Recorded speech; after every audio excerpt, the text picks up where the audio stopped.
आज की ये प्रेस वार्ता का मुख्य कारण है ये करने का कि उत्तर प्रदेश में हमने सुना था भतीजा और बुआ की जोड़ी थी। यहाँ बिहार में भी एक बुआ है तेजस्वी जी की। ये तेजस्वी जी का बुआ का नाम है क्रूरता बनर्जी, ममता बनर्जी नहीं, क्रूरता बनर्जी। और तेजस्वी अपनी इस बुआ पे चुप हैं। राहुल गांधी जो खटाखट 1-1 लाख रुपया दे रहे थे, 4 दिन के बाद बुआ पे उनको बोलने की सूझी। प्रियंका गांधी लड़की हूं, लड़ सकती हूं, लेकिन बंगाल पे बोल नहीं सकती है। अखिलेश जी के मुंह में लकवा मार गया, तेजस्वी शांत, सारा घमंडिया चुप, बंगाल पे कोई कुछ नहीं बोल रहा है। बंगाल पे हमारी चिंता इसलिए भी है क्योंकि न सिर्फ वहां के लोग इस देश के नागरिक हैं, बल्कि जो बांग्लादेश में हो रहा है उससे वहां के लोग उद्वेलित भी हैं, परेशान भी हैं। और मत भूलिए कि इसी बिहार के 1 करोड़ से ज्यादा लोग पश्चिम बंगाल में रह रहे हैं।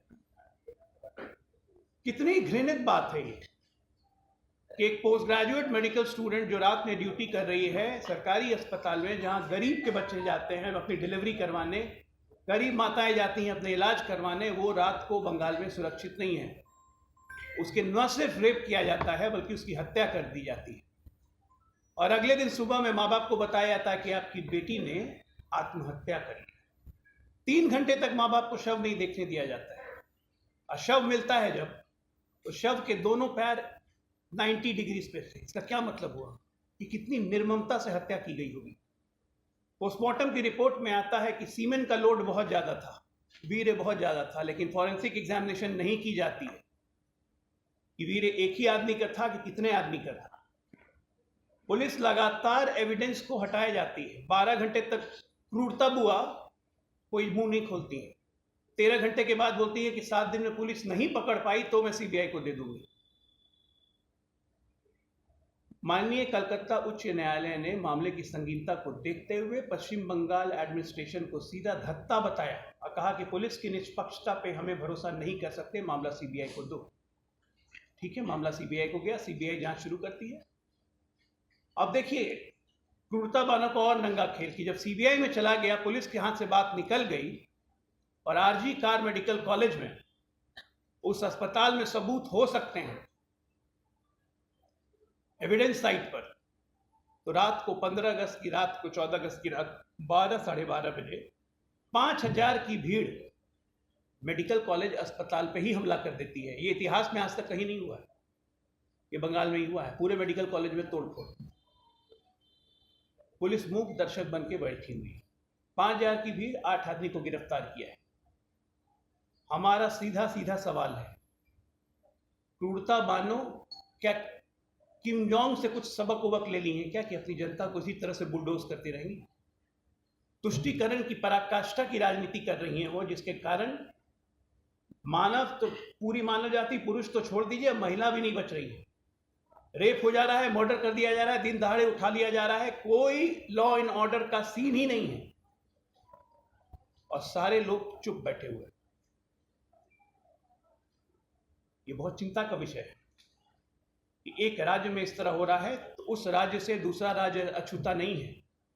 इसी बिहार के 1 करोड़ लोग वहां रहते हैं, उनकी सुरक्षा की कोई गारंटी है? बंगाल में किसी की सुरक्षा की गारंटी है? बंगाल में सिर्फ आज एक कौम की सुरक्षा की गारंटी है, रोहिंग्या की सुरक्षा की गारंटी है, भारतीयों की गारंटी नहीं है। आप कन्विक्शन रेट देखिए, मैं अपने से नहीं बता रहा, एनसीआरबी का डेटा निकाल लीजिए आप लोग और बंगाल का कन्विक्शन रेट देखिए, देश में सबसे कम है, 2.3%। 98% केस मतलब पेंडेंसी में रहती है, लटकाना, अटकाना, भटकाना। और सीबीआई को जब केस गया तो सीबीआई की केस सॉल्वेंसी रेट 70% है पिछले 4 सालों से। हम उम्मीद करते हैं कि सीबीआई ने आवश्यक सबूत जुटा लिए होंगे, क्योंकि ये 5000 की भीड़ जो हमला की थी वो सबूत मिटाने का कोशिश थी। ये सारे लोग कह रहे हैं, एक मीडिया चैनल कह रहा है, वहां के लोकल कह रहे हैं।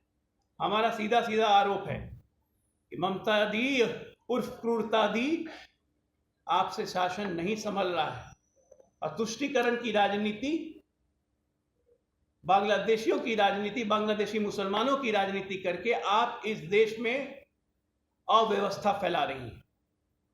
आपसे शासन नहीं संभल रहा है, आप इस्तीफा दीजिए।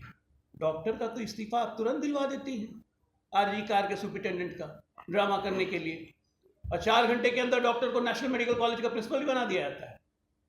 क्या समझ रही है ये? देश की जनता या कलकत्ता की जनता, पश्चिम बंगाल की जनता क्या मूर्ख है?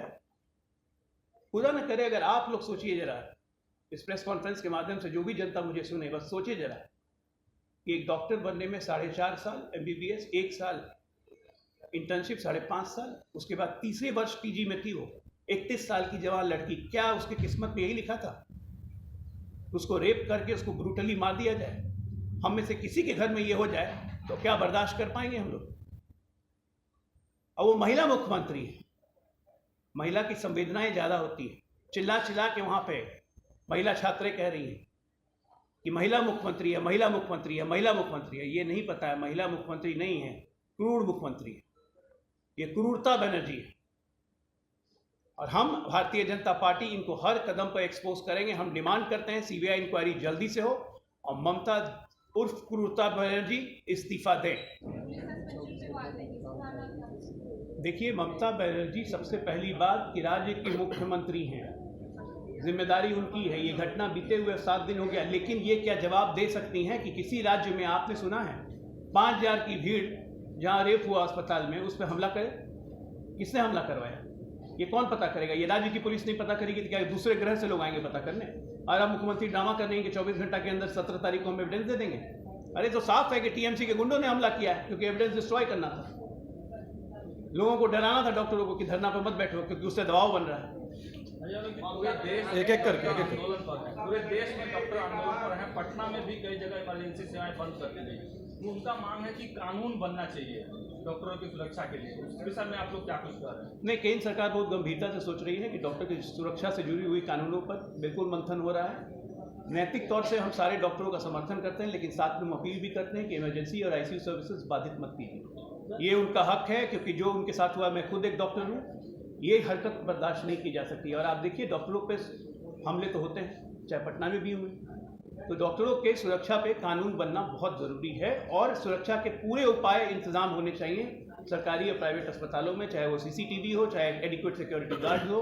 रात में अगर कोई हॉस्टल जा रहा हो तो उसके सुरक्षा के इंतजाम, एक एक पहलू पर केंद्र सरकार, स्वास्थ्य मंत्रालय हमारा विचार कर रहा है। NMC ने गाइडलाइंस भी जारी कर दी है मेडिकल कॉलेज हॉस्पिटल्स को पूरे देश में, और बहुत जल्द इस पर और सुदृढ़ व्यवस्था इस पर हम लोग करेंगे। 11 अगस्त की घटना है बिहार के मुजफ्फरपुर में, दलित छात्रा के साथ दुष्कर्म घटना को अंजाम दिया, इससे क्या करना चाहिए? देखिए, दुष्कर्म होता है, कोई हो, छोड़ना नहीं चाहिए। बिहार हो, चाहे UP हो, चाहे बंगाल हो, दुष्कर्म करने वाले दुष्कर्मी हर जगह रहते हैं। लेकिन आपको ये देखना होगा सरकार पकड़ती है कि नहीं, सरकार बचाती है कि सरकार पकड़ती है। बिहार में दुष्कर्म होता है, दुष्कर्मी पकड़े जाते हैं, जेल जाते हैं, स्पीडी ट्रायल करवाते हैं। UP में भी यही होता है, UP में तो बुलडोज भी कर दिया जाता है। बंगाल में बचाया जाता है मेरे भाई, मुख्यमंत्री बचा रही है, महिला होके रेपिस्ट को बचा रही हैं। इससे बड़ा दुर्भाग्य इस देश का क्या होगा?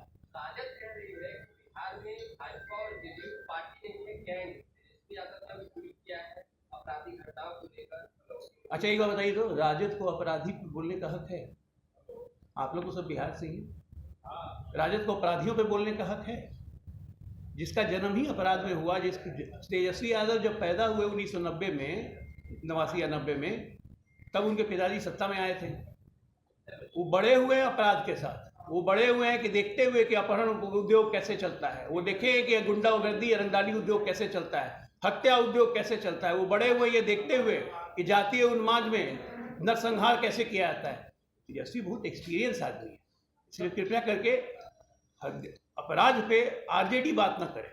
बंगाल पर तो बात कर रहे हैं, लेकिन बांग्लादेश में हिंदुओं पर बहुत ज्यादा फिर से शुरू हो गया है हिंसा, उसके बारे में क्या? देखिए, प्रधानमंत्री जी ने कल लाल किले से बांग्लादेश में जो हो रहा है उस पर अपनी चिंता व्यक्त की है, बांग्लादेशी के हिंदुओं की पर अपनी चिंता व्यक्त की है। बांग्लादेश सरकार से हम निरंतर संपर्क में हैं, कूटनीतिक दबाव और अन्य दबावों से हम इंश्योर करने की कोशिश कर रहे हैं कि बांग्लादेश के हिंदुओं पे वहाँ पे जो जुल्म हो रहा है वो किसी हालत में ना हो।